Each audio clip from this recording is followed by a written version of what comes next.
This woman disappeared from her home and would not be found for 6 years. Oh, hi there, stranger. As part of my Walk for Refuge month, today I'm going to be telling you about the case of Tina Satchwell.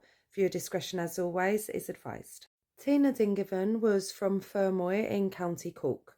She moved from Ireland to England in the 1980s and lived just outside Leicester with her grandmother. When she was around 17, she met Richard Satchwell, who was about 21 years old at the time. They married in Oldham in 1990 and moved back to Ireland sometime after that. Although the couple never had kids, Tina was a big animal lover and she had dogs and a parrot. She had trained to become a chef, but that career path never worked out for her, and so she looked after the house. Richard was a lorry driver, so he would be gone for periods of time. The years passed and the couple remained married, although according to Tina's friends and family after her disappearance, Richard was controlling of her and he was possessive. Tina's social circle became much smaller and Richard would always want to know where she was and who she was with. And they argued frequently, and this was not just said by Richard but also backed up by a neighbour and Tina's family. The relationship had become toxic by 2017 when Tina was seen alive for the last time. It was the 17th of March and Tina and Richard had gone to a boot sale.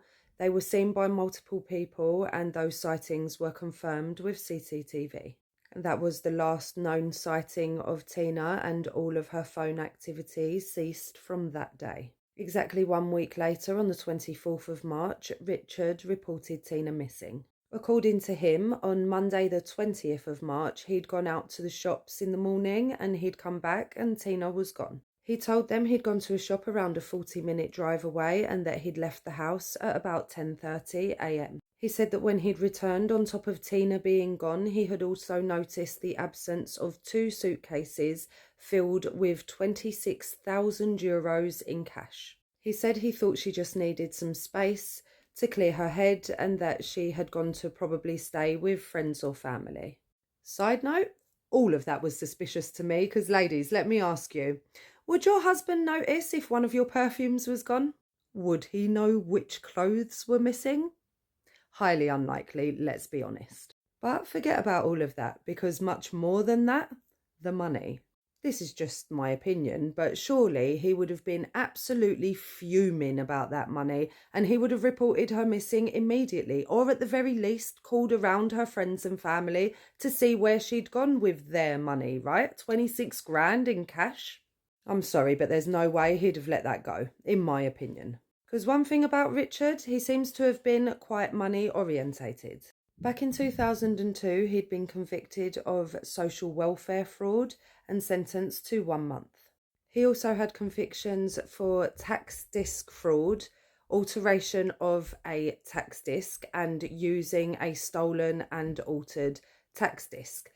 For those of you that don't know, that was a little sticker that you used to have to put in the windshield of your car to prove that it was taxed.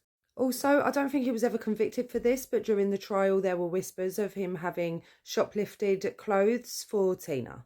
The couple had sold a house some years prior and moved to a different area of Ireland, and so Richard said that they still had savings from the sale of that house and that they boot sailed a lot, and that's where the €26,000 had come from. Sorry, strangers, I ain't laughing, but where are you boot sailing, Richard? Where are you boot sailing? Because I'm boot sailing in the wrong areas. I ain't got a suitcase with 26 grand sitting upstairs that I've earned from boot sales. Why are you selling? I think I might be doing it wrong. When he first reported her disappearance, Richard said that Tina had been talking to another man online and that he believed that she was cheating. However, the Gardaí found no trace of evidence of any affair on any of Tina's devices, and if Richard himself was having an affair, it never came out.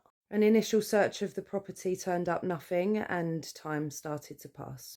And as the years went on, Richard proclaimed his innocence time and time again. He actually offered to do a lie detector as well, but when he was given the opportunity to do so, he declined, saying that he didn't feel well. He also gave multiple interviews during that time.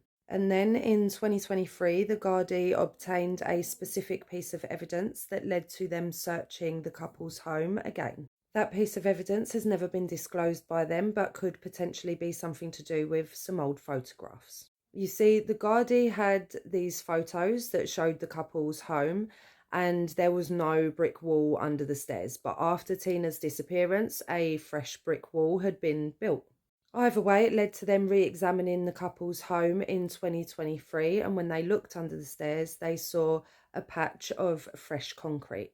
I mean, it wasn't fresh anymore, of course, but it was definitely noticeably newer than the rest of it. And so they excavated the area and they found Tina's remains. Richard had been living with his wife's body buried under the stairs for 6 years. And then some other serious inconsistencies. For example, Richard had said that he'd left the couple's home on Monday the 20th of March at around 10:30 a.m. to go and buy pet food from somewhere that was around a 40-minute drive away. Then he'd gone back home. But it was found out that he'd collected his gyro in town at like 11:30 that morning, so it couldn't make sense. Also, I personally never believed that Tina disappeared on the Monday. It didn't make sense that her phone activity all ceased on the Friday. Then, of course, we've got the 26 grand from the boot sales. Again, my personal opinion, but I think that Richard just thought he was being really clever by saying that because, of course, it would explain how Tina had managed to go somewhere and how she'd managed to stay undetected. She had 26 grand at her disposal in cash. But a forensic accountant looked into their finances and found that after the sale of their old house and buying their new house plus costs, the couple would have been left with around €370. Their bank accounts were frequently overdrawn and they had credit with a catalogue of €4,500, of which they'd used 90%. So they were not doing great financially. They also weren't in ruin, but it's highly unlikely that they had 26 grand laying around. Also, I could find no record of a life insurance policy for Tina. And even though Richard accused Tina of it, there's no evidence that she was having an affair. There's also no evidence that he was having an affair. And so this is one of those cases with no clear motive. Richard was seemingly controlling and possessive. Maybe he was also resentful of the fact that he was the breadwinner, particularly if they didn't have much money. Again, I'm speculating, only Richard knows why he did what he did. The prosecution claimed that his motive was rooted in control. He couldn't stand the thought of Tina leaving him and becoming independent. And so after the discovery of Tina's remains, Richard Satchwell was arrested on the 13th of March 2023.